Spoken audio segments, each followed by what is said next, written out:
પાટણના સમી તાલુકાના દુધખા ગામના રહેવાસી સુનિલ સથવારાને બેંગલુરુ જીએસટી વિભાગ તરફથી ₹1.96 કરોડનો ટેક્સ ભરવાની નોટિસ મળતા ચકચાર મચી ગઈ છે। સામાન્ય પરિવારમાંથી આવતા યુવકના નામે કોઈએ બનાવટી દસ્તાવેજો તૈયાર કરી મોટી છેતરપિંડી આચરી હોવાનું સામે આવ્યું છે। તપાસમાં બહાર આવ્યું છે કે સુનિલના નામે દેશના વિવિધ રાજ્યોમાં 11 થી વધુ પેઢીઓ ચલાવવામાં આવી રહી છે અને તેના નામે કરોડો રૂપિયાનું ટર્નઓવર બતાવવામાં આવી રહ્યું છે।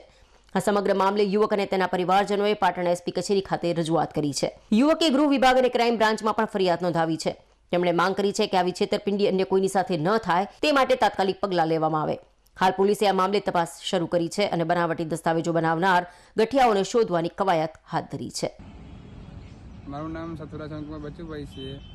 તાલુકો સમી છે, ગામ મારું દુધખા છે। મારે ગામડે એક ટપાલથી મારે નોટિસ આવી છે બેંગ્લોરથી। એમાં મેં નોટિસ ખોલી તાણે મારે ઇન્કમ ટેક્સ મારે 1,96,00,000 રૂપિયા મારે ટેક્સ ભરવાનો આવ્યો છે। ઓકે, મારા ખોટા પુરાવા કરીને મારા નામે 11 પેઢી ચાલુ કરી છે।